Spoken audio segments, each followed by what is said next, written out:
The auction house fell silent as the gavel froze mid-air. What had started as an ordinary estate sale was about to become one of the most dramatic royal incidents in recent history.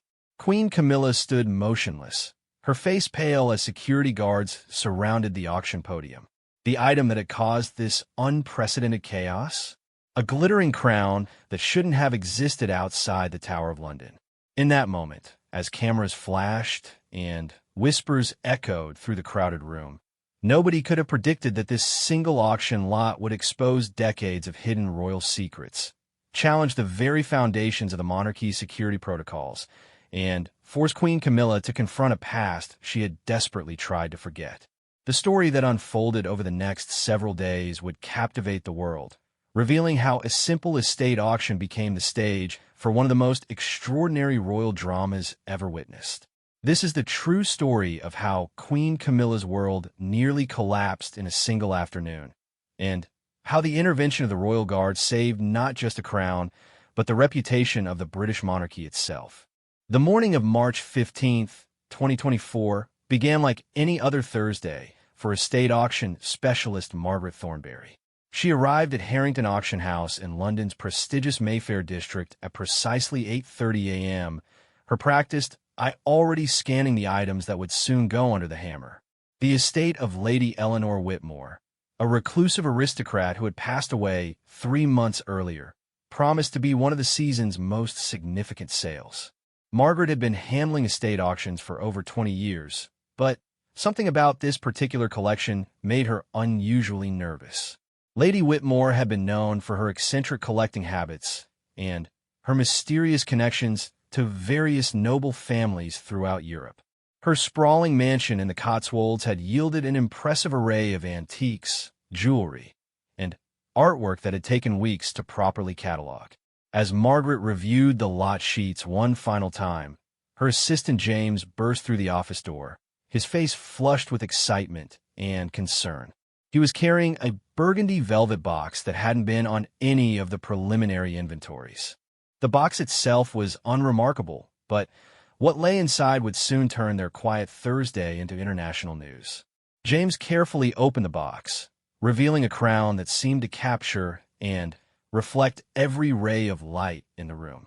The piece was extraordinary, featuring a delicate gold band adorned with what appeared to be genuine sapphires, emeralds, and diamonds arranged in an intricate floral pattern. The craftsmanship was exquisite, clearly the work of master jewelers. But what made Margaret's hands tremble as she examined it more closely was a small engraving on the inner band. The inscription read simply, "To my beloved Camilla, with eternal devotion, CP."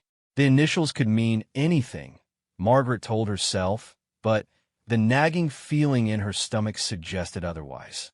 She had seen enough royal jewelry over the years to recognize the distinctive style and quality that marked pieces connected to the British royal family. Margaret immediately called her senior colleague, Robert Ashworth, who had decades of experience dealing with high-value items that occasionally appeared in estate sales. Robert arrived within 30 minutes, and his reaction upon seeing the crown confirmed Margaret's worst fears. The piece was undoubtedly of royal quality and origin, but how it had ended up in Lady Whitmore's possession was a mystery that threatened to overshadow the entire auction. The two auction specialists spent the morning frantically researching the crown's possible origins. They contacted jewelry experts, historians, and even reached out to contacts at major auction houses worldwide, but nobody could provide definitive answers about the piece. What they did discover, however, was deeply troubling. Several similar crowns had appeared in various European auction houses over the past decade, all connected to estates of elderly aristocrats, and all had been quietly withdrawn from sale after mysterious interventions by government officials.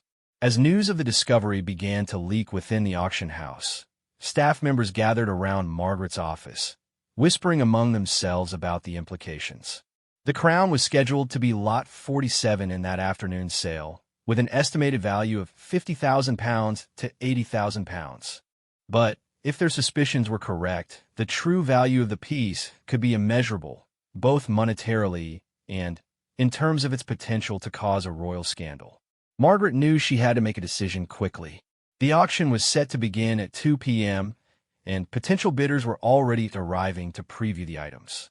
She could remove the crown from the sale, citing the need for further authentication, but doing so would raise questions and potentially alert the media to something unusual happening at Harrington Auction House. Alternatively, she could proceed with the sale as planned, hoping that her concerns were unfounded and that the crown was simply an impressive piece of costume jewelry with coincidental initials. But the quality of the stones and the craftsmanship made this explanation increasingly unlikely as the morning progressed. The tension in the auction house continued to mount as Margaret wrestled with her decision. Several prominent collectors and jewelry dealers had specifically requested to view Lot 47, word having somehow spread about the exceptional crown that would be offered that afternoon. Among the interested parties was Sir Reginald Hawthorne, a renowned collector of royal memorabilia, whose presence at the auction only served to increase Margaret's anxiety. As lunchtime approached, Margaret made the fateful decision to proceed with the auction as scheduled.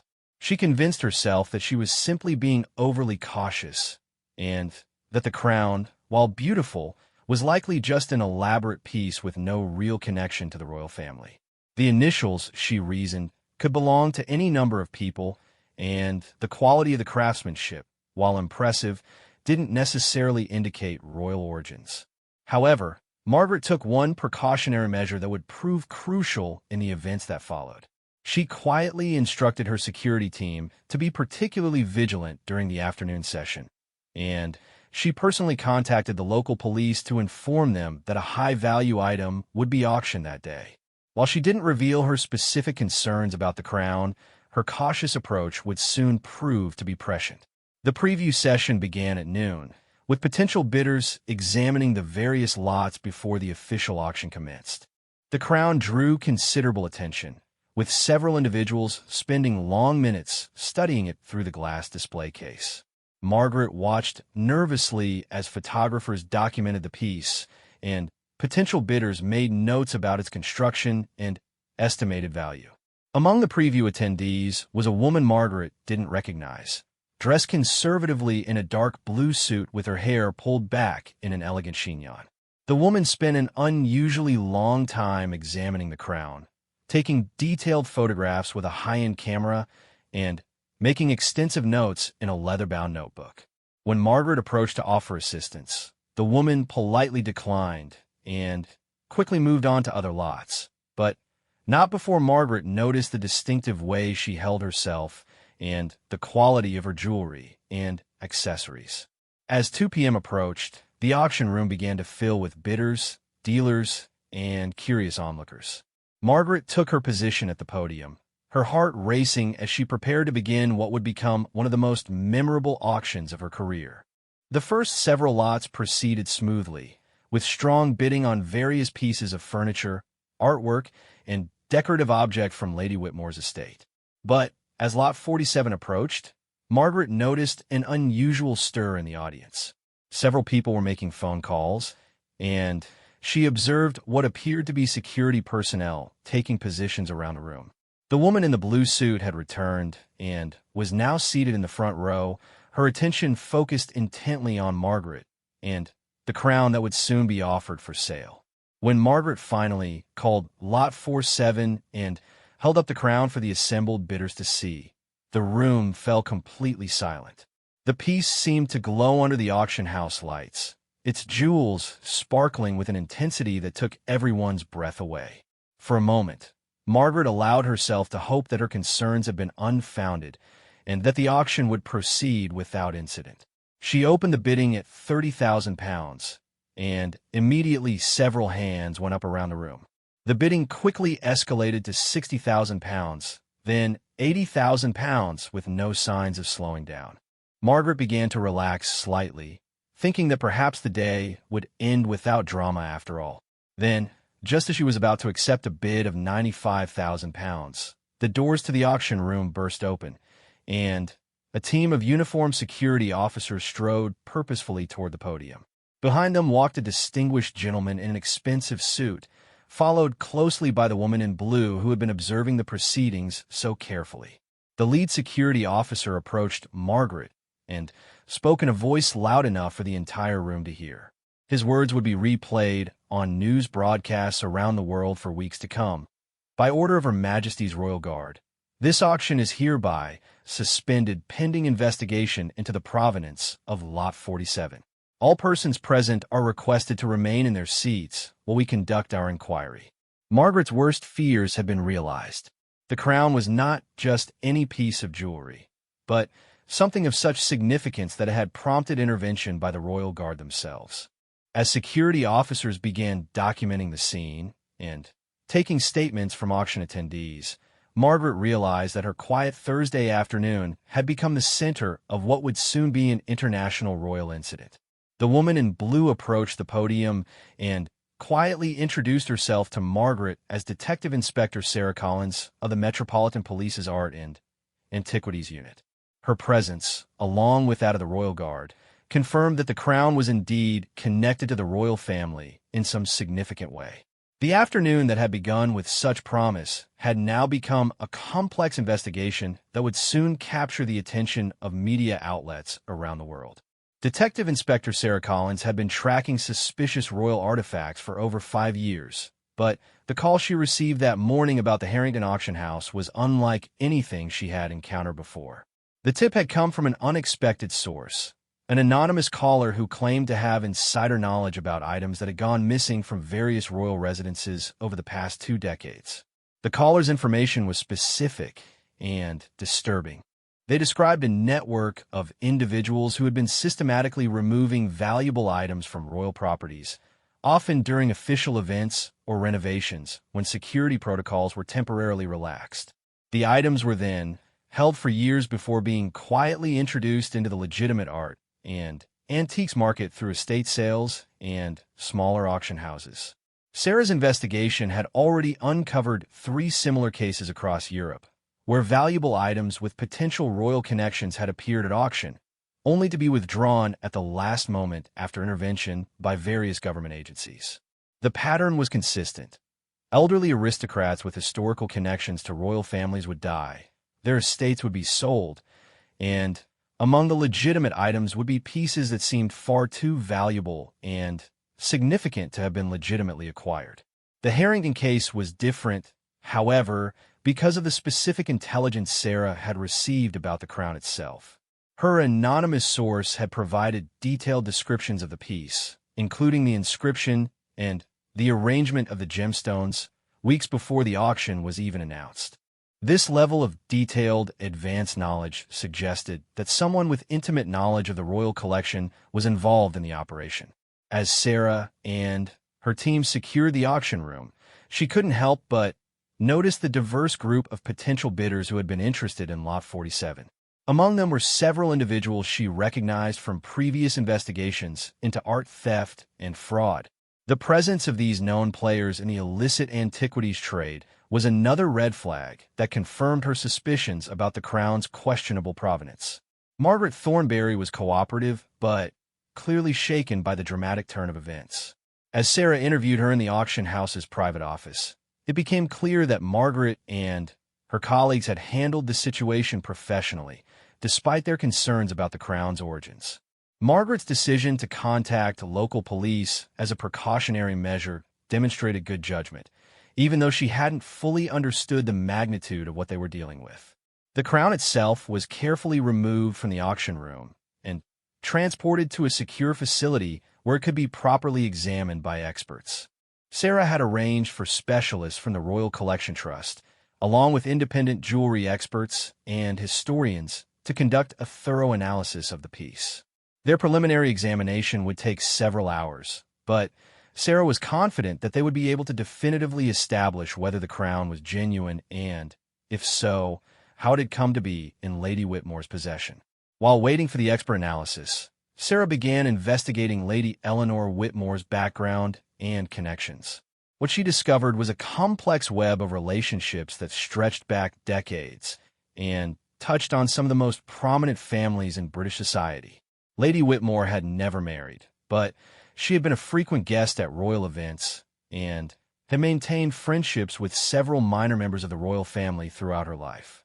The investigation revealed that Lady Whitmore had worked as a personal assistant and companion to various elderly aristocrats during the 1980s and 1990s. This role had given her access to numerous grand homes and private collections, often during periods when the owners were ill or dealing with family crises. It was during this period Sarah began to suspect that Lady Whitmore had begun acquiring items that she had no legitimate right to possess. Sarah's team also discovered that Lady Whitmore had been remarkably secretive about her personal finances. Despite living modestly and claiming limited means, she had somehow managed to maintain her Cotswold estate and fund a lifestyle that seemed inconsistent with her reported income. Bank records showed regular deposits from various sources, including several payments from high-end antique dealers and auction houses across Europe. The most intriguing discovery came when Sarah's team examined Lady Whitmore's personal papers, which had been stored in a locked safe in her bedroom. Among the documents were detailed inventories of various items, including photographs and descriptions that matched pieces that had been reported missing from several royal residences over the past 20 years. The crown was specifically mentioned in these documents, along with a note that it had been acquired during the renovation period, 2003. This reference to 2003 was particularly significant because Sarah's research revealed that major renovation work had been carried out at several royal residences during that period, including Clarence House, which had become the official residence of then Prince Charles and Camilla Parker Bowles following their marriage. The timing suggested that the crown might have disappeared during the chaos and disruption that typically accompanies large-scale construction and restoration projects. As the investigation continued, Sarah received another unexpected break in the case. The anonymous caller who had originally tipped her off about the auction contacted her again, this time requesting a face-to-face meeting.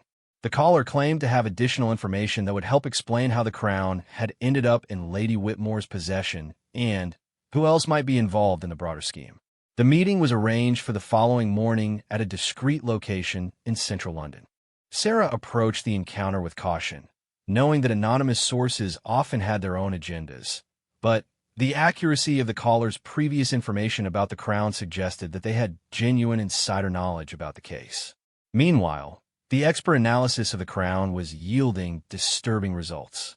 The gemstones were confirmed to be genuine and of exceptional quality, with several of the diamonds bearing the distinctive markings of stones that had been cut for the royal collection in the early 20th century. The gold work showed the characteristics of pieces created by Garrett & Company, the traditional crown jewelers, and the overall style was consistent with items commissioned for members of the royal family during the 1990s.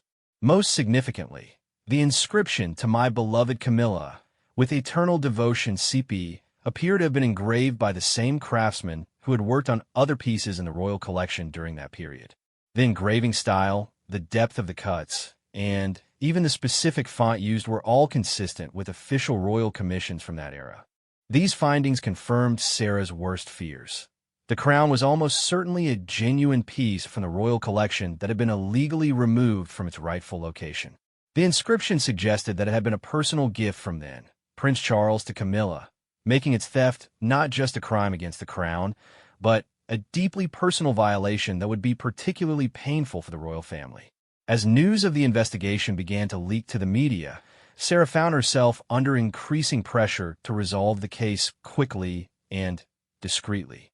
The royal household was understandably concerned about the potential for scandal, while the Metropolitan Police was eager to demonstrate that they could handle such sensitive cases with appropriate professionalism and confidentiality.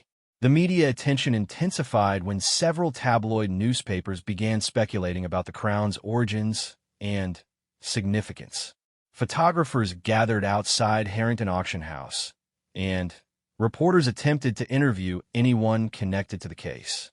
Sarah had to coordinate with the Royal Protection Squad to ensure that sensitive information about royal security procedures wasn't inadvertently revealed during the investigation. The pressure reached a new level when Sarah received a call from Buckingham Palace requesting an urgent briefing about the case. The caller identified himself as Sir Edmund Hartwell, private secretary to King Charles III and requested that Sarah meet with him and other senior royal officials the following afternoon. The formal nature of this request underscored just how seriously the royal household was taking the situation. As Sarah prepared for this high-level meeting, she reflected on the complexity of the case and its potential implications.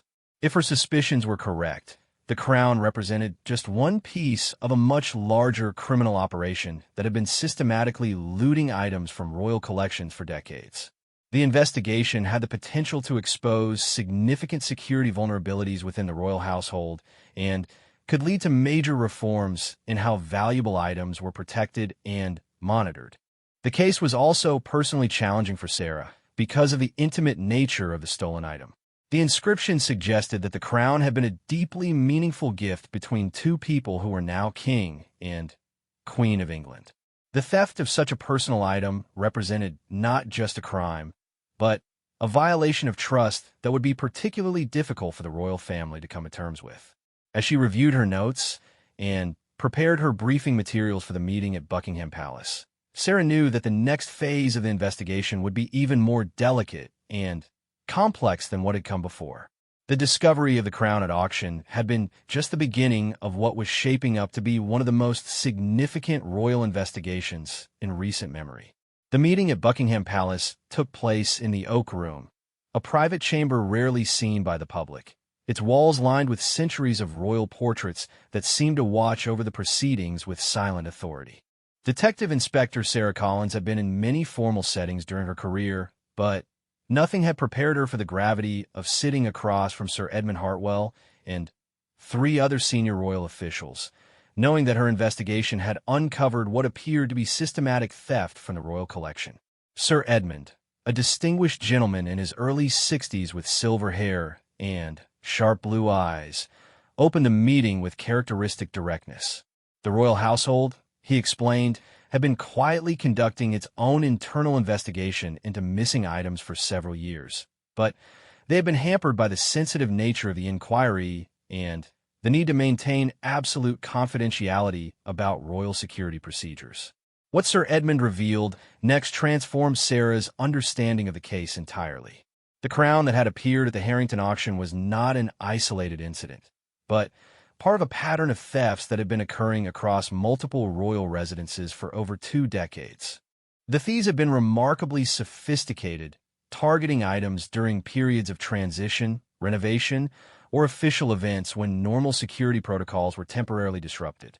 The royal household's own investigation had identified at least 30 items that had gone missing over the years, ranging from small pieces of jewelry to significant artworks and historical artifacts.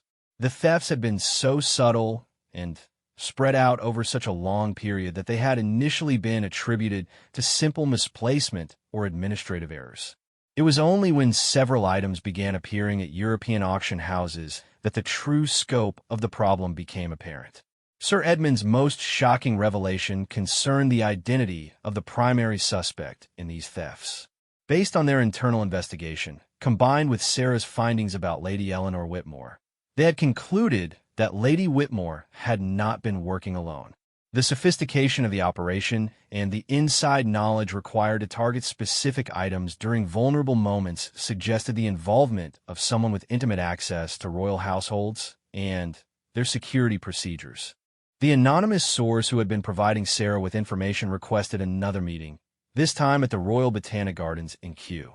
When Sarah arrived at the designated location, she was surprised to find herself face-to-face with a woman in her 70s, impeccably dressed and carrying herself with the unmistakable bearing of someone who had spent decades in service to the aristocracy. The woman introduced herself as Mrs. Dorothy Ashford, and her story would prove to be the key that unlocked the entire conspiracy. Mrs. Ashford had worked as a senior housekeeper and personal assistant to various members of the royal family for over 40 years, retiring only recently due to health concerns. Her position had given her unprecedented access to royal residences and intimate knowledge of valuable collections, security procedures, and the personal habits of the royal family. Mrs. Ashford's confession was both shocking and heartbreaking. She revealed that Lady Eleanor Whitmore had been blackmailing her for nearly 15 years, threatening to expose a minor financial indiscretion for Mrs. Ashford's youth unless she provided information about valuable items and opportunities to access them. What had begun as occasional intelligence about renovation schedules and security changes had gradually escalated into active assistance with the actual thefts. The blackmail had been particularly effective because Mrs. Ashford's reputation for integrity and discretion was the foundation of her entire career. Lady Whitmore had somehow discovered that Mrs. Ashford had borrowed a small sum of money from a household account decades earlier during a family emergency, fully intending to repay it, but never getting the opportunity to do so before the account was closed and forgotten. While the amount was insignificant and the circumstances were understandable, Mrs. Ashford knew that any suggestion of financial impropriety would have ended her career and destroyed her reputation. Under this coercion, Mrs. Ashford had provided Lady Whitmore with detailed information about when specific items would be vulnerable to theft. She had identified periods when inventory systems were being updated, when items were being moved for cleaning or photography, or when construction work created opportunities for unauthorized access. She had also used her position to disable security systems, create diversions, or simply ensure that certain doors remained unlocked at crucial moments. The crown that had appeared at the auction had been stolen during the 2003 renovation of Clarence House, just as Sarah had suspected. Mrs. Ashford revealed that the piece had been a very personal gift from then Prince Charles to Camilla, presented to her on the first anniversary of their public acknowledgement of their relationship. The crown had been kept in a private safe in Camilla's personal quarters, making its theft not just a crime against the royal collection, but a deeply personal violation. Mrs. Ashford's information also explained how Lady Whitmore had been able to maintain her lifestyle despite her modest apparent means. The stolen items had been carefully introduced into the legitimate art market through a network of dealers and auction houses across Europe. Lady Whitmore had been patient, sometimes holding items for years before offering them for sale, and she had been careful to use different auction houses and dealers to avoid creating a recognizable pattern. The operation had been sophisticated enough to include the creation of false provenance documentation for many items. Lady Whitmore had worked with skilled forgers to create believable histories for stolen pieces, often claiming they had been gifts from grateful employers or purchases made during travels abroad. These false documents have been good enough to satisfy the due diligence requirements of most auction houses and dealers.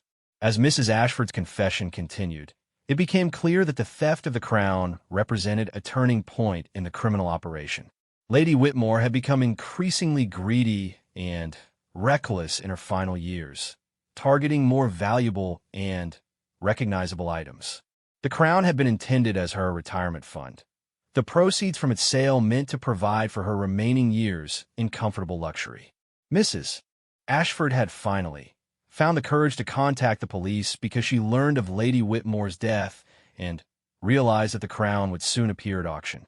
She could no longer bear the thought of Queen Camilla discovering that such a personal and meaningful gift had been stolen and sold to strangers. Her anonymous tips to Sarah's investigation had been her attempt to ensure that the crown would be recovered before it could be sold. The emotional impact of Mrs. Ashford's confession was considerable.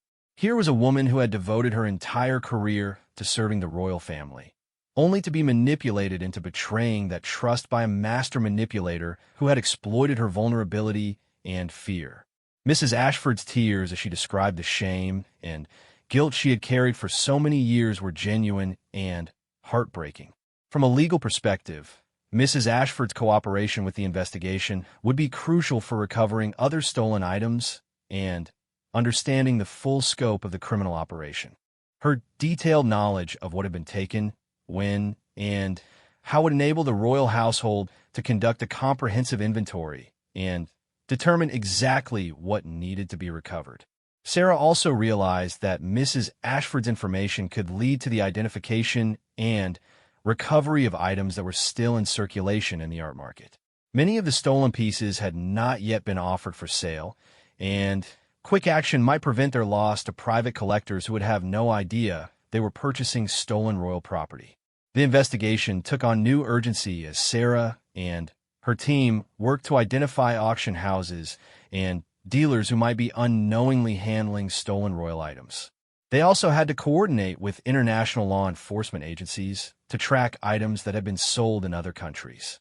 The scope of the investigation was expanding rapidly, requiring additional resources and expertise. Meanwhile, the media attention surrounding the case continued to intensify. Several newspapers had begun speculating about the identity of the palace insider who must have facilitated the thefts, and there was growing pressure for the royal household to make a public statement about the investigation. The challenge was to provide enough information to satisfy public curiosity while protecting the sensitive details of the case and the individuals involved. Sir Edmund Hartwell faced the difficult task of briefing King Charles and Queen Camilla about the investigation's findings. The revelation that such a personal gift had been stolen and nearly sold at auction would be particularly painful for the Queen, who would have to confront the fact that someone she had trusted had violated that trust in such a fundamental way. The case was also raising broader questions about security procedures within royal households and the systems in place to protect valuable collections. The investigation had revealed significant vulnerabilities that would need to be addressed to prevent similar thefts in the future. This would require careful coordination between the Royal Protection Squad, the royal household's own security team, and the various external contractors and service providers who had access to royal residences. As Sarah prepared her comprehensive report on the investigation's findings, she reflected on the human cost of the crimes that had been uncovered. Lady Whitmore's greed and manipulation had destroyed Mrs. Ashford's peace of mind and compromised the security of irreplaceable historical artifacts. The ripple effects of these crimes would be felt for years to come, affecting not just the immediate victims, but the broader systems and procedures that protect Britain's royal heritage. The morning briefing at Clarence House was scheduled for 10 a.m., but Queen Camilla had been awake since dawn, unable to shake the feeling of unease that had settled over her since Sir Edmund's cryptic phone call the evening before. She sat in her private study, surrounded by the familiar comfort of her books and personal mementos, unaware that she was about to confront one of the most personally devastating revelations of her time as queen. Sir Edmund Hartwell arrived precisely on time, accompanied by Detective Inspector Sarah Collins and Commander James Morrison from the Royal Protection Squad. The formal nature of this gathering, held in the Queen's most private space, immediately signaled the gravity of what was to be discussed. Sir Edmund had specifically requested that the King not be present for this initial briefing, knowing that the personal nature of the revelations would be particularly difficult for the Queen to process. When Sir Edmund began to explain the investigation that had been triggered by the attempted auction of the crown, Queen Camilla's composure remained intact, but those who knew her well could see the subtle signs of distress. Her hands, usually so graceful and steady, began to fidget with the papers on her desk. Her breathing became more shallow, and a slight pallor crept across her features as the full implications of the situation became clear. The crown itself was carefully brought into the room in a secure case, and when Sir Edmund opened it to reveal the familiar piece of jewelry, Queen Camilla's careful composure finally cracked. The crown had been a deeply meaningful gift from Charles during the early, difficult years of their public relationship, when every gesture of affection had to be carefully considered, and when their love had to be proven repeatedly in the face of intense public scrutiny. The inscription, "To my beloved Camilla, with eternal devotion, CP," had been Charles's own words, written in his distinctive handwriting and provided to the craftsman who had engraved them into the gold band. The crown had been presented to her in private, away from the cameras and the protocol that governs so much of their public life. It represented not just a beautiful piece of jewelry, but a tangible symbol of their commitment to each other during one of the most challenging periods of their relationship. Queen Camilla had worn the crown only on very special private occasions, treasuring it as one of her most precious possessions. She had kept it in a secure safe in her personal quarters, sharing its existence only with her closest personal staff. The discovery that it had been stolen, and worse, that it had nearly been sold at public auction to the highest bidder, felt like a profound violation of the most intimate aspects of her life. As Detective Inspector Collins explained the investigation's findings about Lady Eleanor Whitmore and the systematic nature of the thefts, Queen Camilla began to remember her interactions with the woman who had betrayed her trust so completely. Lady Whitmore had been a frequent presence at various charitable events and social gatherings, always charming and unobtrusive, someone who seemed to belong in royal circles without drawing attention to herself. The Queen recalled several occasions when Lady Whitmore had been present during private events at Clarence House, including the renovation period when the crown had been stolen. She remembered Lady Whitmore's apparent knowledge of art and antiques, her ability to engage knowledgeably about various pieces in the royal collection, and her seemingly genuine interest in preserving British cultural heritage. These memories now took on a sinister cast as the Queen realized how this knowledge had been gained and used. The revelation about Mrs. Dorothy Ashford's unwilling role in the thefts was perhaps even more painful than learning about Lady Whitmore's crimes. Mrs. Ashford had been a trusted member of the royal household for decades, someone whose integrity and discretion had never been questioned. The Queen had relied on Mrs. Ashford for countless personal tasks and had considered her not just an employee, but someone whose loyalty was beyond question. Learning that Mrs. Ashford had been coerced into betraying this trust through blackmail made the Queen feel guilty as well as betrayed. She began to question whether she had failed to notice signs of distress in someone who had served her so faithfully. Had she been so focused on her official duties that she had missed the personal struggles of someone who was supposed to be under her protection? Sir Edmund carefully explained the legal and practical implications of the investigation's findings. The crown would, of course, be returned to the royal collection, but there were broader security concerns that needed to be addressed. The investigation had revealed vulnerabilities in the systems designed to protect valuable royal artifacts, and comprehensive reforms would be necessary to prevent similar thefts in the future. The media management aspect of the situation was also complex and delicate. News of the auction interruption had already leaked to the press, and there was intense speculation about what had prompted the Royal Guard's dramatic intervention. The royal household would need to craft a public statement that acknowledged the recovery of stolen property without revealing details that could compromise ongoing investigations or embarrass individuals who had been victims of manipulation.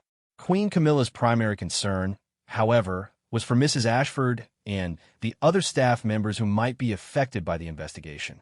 Despite her anger and hurt about the betrayal, she recognized that Mrs. Ashford had been a victim of Lady Whitmore's manipulation as much as she had been an unwilling accomplice. The Queen wanted to ensure that Mrs. Ashford received appropriate support, and that her decades of faithful service were not forgotten in the face of this one terrible situation. The investigation had also revealed that several other items from the Queen's personal collection had been stolen over the years, though none were as personally significant as the crown. These included pieces of jewelry that had been gifts from various family members, small artworks that had sentimental value, and photographs that documented private family moments. The loss of these items felt like having pieces of her personal history stolen and commodified. Commander Morrison outlined the security changes that would be implemented immediately to prevent similar thefts in the future. These included enhanced background checks for all staff with access to valuable items, improved inventory systems with regular audits, and stricter protocols for periods when collections were vulnerable due to renovations or other disruptions. While these measures were necessary, they also represented a loss of the relative informality and trust that had characterized relationships within the royal household. The Queen found herself struggling with conflicting emotions as the briefing continued. She was grateful that the crown had been recovered before it could be sold, and she appreciated the professionalism and discretion shown by Detective Inspector Collins and her team. At the same time, she felt a deep sense of violation and vulnerability that would be difficult to overcome. The personal nature of the stolen items made the crimes feel different from other security breaches the royal family had experienced. This wasn't about state secrets or official documents. It was about the theft of items that had deep emotional significance and represented precious memories from her personal life. The fact that these intimate possessions had nearly been displayed and sold to strangers felt like having her private life exposed and commodified. As the briefing concluded, Queen Camilla requested a private conversation with Sir Edmund about how to handle the situation with Mrs. Ashford. Despite everything that had happened, she felt a responsibility to ensure that the elderly woman was treated fairly and with compassion. Mrs. Ashford had served the royal family faithfully for decades before being manipulated into this terrible situation, and the Queen wanted to make sure that her loyalty and service were recognized even as the consequences of her actions were addressed. The Queen also insisted on being personally involved in reviewing the security changes that would be implemented. While she understood the need for enhanced protection of valuable items, she was concerned about maintaining the relatively informal atmosphere that made royal residences feel like homes rather than museums. The challenge would be finding the right balance between security and the personal comfort that was essential for the royal family's well-being. Later that evening, alone in her study, Queen Camilla held the recovered crown in her hands for the first time in years. The piece was beautiful and meaningful as ever, but she knew that her relationship with it had been fundamentally changed by the knowledge of its theft and near sale. The crown would always remind her not just of Charles's love and devotion, but also of the vulnerability and violation she had experienced when that love was nearly commodified and sold to strangers. The investigation had revealed uncomfortable truths about trust, loyalty, and the human capacity for both devotion and betrayal.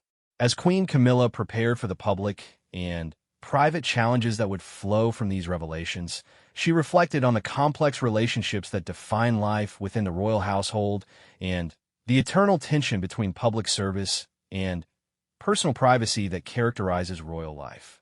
6 months after the dramatic interruption at Harrington Auction House, the final chapter of the Royal Crown investigation was unfolding in ways that no one could have predicted. Detective Inspector Sarah Collins sat in her office at Scotland Yard, reviewing the comprehensive report that would officially close one of the most complex and sensitive cases of her career. The investigation had expanded far beyond the recovery of a single crown to expose an international network of art theft and forgery that had operated undetected for decades. The investigation's success had led to the recovery of over 60 stolen items from royal collections across Europe, with an estimated total value exceeding £50 million. Working with Interpol and law enforcement agencies in 7 different countries, Sarah's team had dismantled a sophisticated criminal network that had been systematically targeting aristocratic and royal collections since the 1980s. Lady Eleanor Whitmore, it turned out, had been just one operator in a much larger conspiracy. The network had been remarkably sophisticated, employing specialists in forgery, money laundering, and art authentication to create seemingly legitimate histories for stolen items.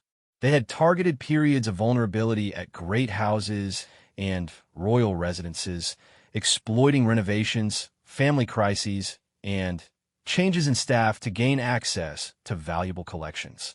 The operation had been so successful precisely because it had been patient and subtle, taking only a few items at a time and waiting years before introducing them into the legitimate art market. Mrs. Dorothy Ashford had become the key witness in unraveling this network. Her detailed knowledge of royal household procedures and her willingness to cooperate fully with the investigation had enabled law enforcement to understand exactly how the thefts had been carried out.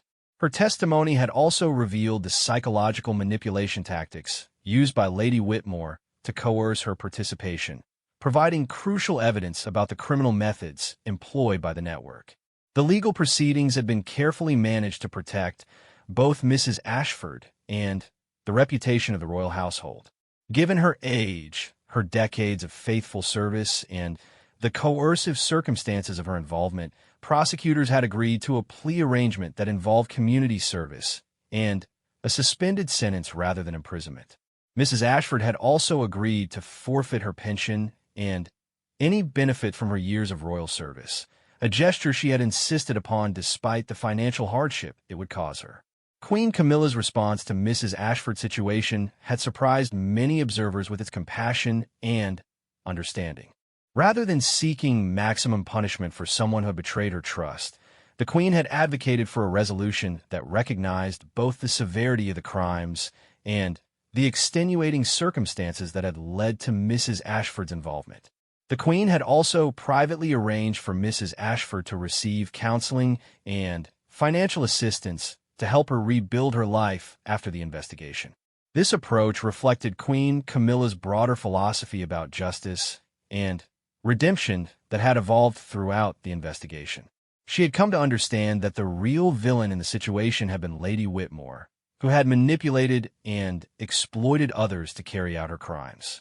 Mrs. Ashford and several other individuals who had been coerced into participation were as much victims as they were perpetrators, and treating them purely as criminals would have been both unjust and counterproductive.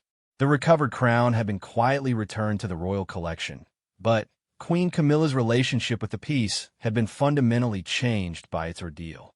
She had decided to loan the crown to the Royal Collection Trust for occasional public display, feeling that its story of theft and recovery had given it historical significance that transcended its personal meaning to her. The crown would now serve as a symbol of the ongoing efforts to protect Britain's cultural heritage from those who would exploit it for personal gain. The broader security reforms implemented within royal households had been comprehensive and effective, though they had required significant adjustment from staff and family members alike. New inventory systems tracked the location and status of valuable items in real time. Background checks for staff had been enhanced, and protocols for periods of vulnerability had been strengthened. While these changes had initially felt intrusive and formal, they had gradually been integrated into daily routines without completely destroying the relatively informal atmosphere that characterized royal family life. The investigation had also led to important changes in the art and antiques trade more broadly. Auction houses and dealers had implemented stricter provenance requirements and enhanced due diligence procedures, making it much more difficult for stolen items to enter the legitimate market undetected. Industry organizations had developed new protocols for reporting suspicious items and coordinating with law enforcement when questions arose about the legitimacy of particular pieces. Sarah Collins had been promoted to chief inspector in recognition of her handling of the case, but she found that her success had come with unexpected personal costs. The intensive nature of the investigation and the sensitive relationships she had developed with key witnesses like Mrs. Ashford had affected her emotionally in ways that she was still processing.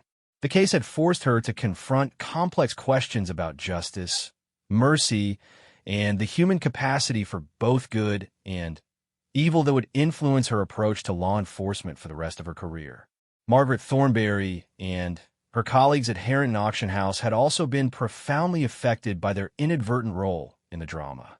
The auction house had implemented new procedures for authenticating and researching high-value items, and Margaret had become something of an expert in identifying potentially problematic pieces. The experience had been professionally challenging, but ultimately rewarding, as Margaret felt that she had played a crucial role in protecting Britain's cultural heritage.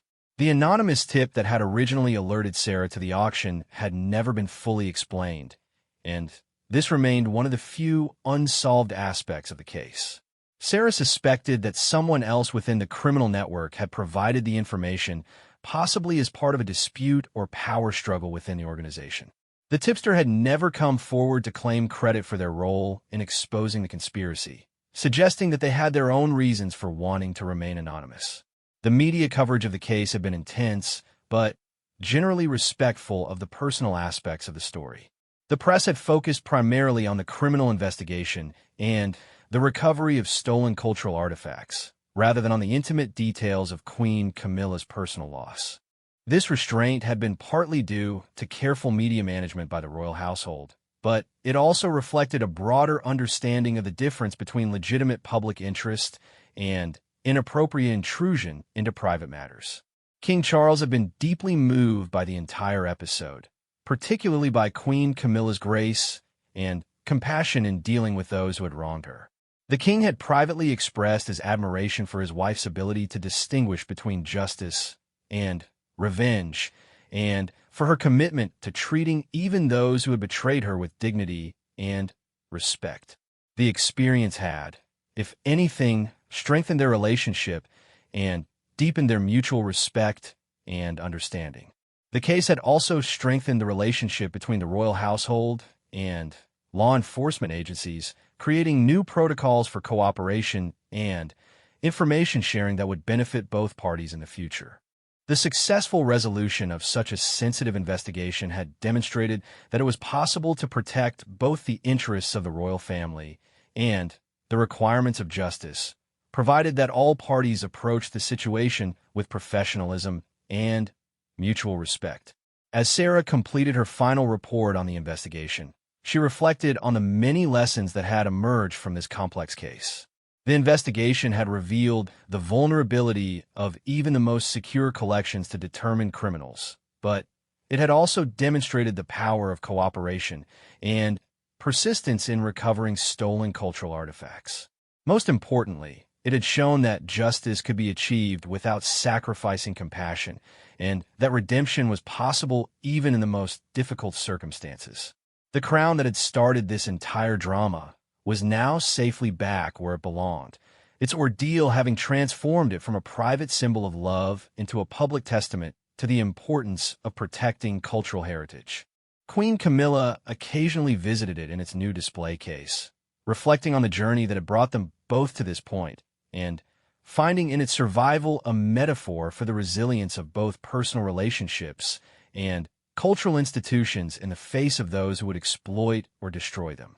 The investigation had officially concluded, but its effects would continue to ripple through the art world, law enforcement, and the royal household for years to come.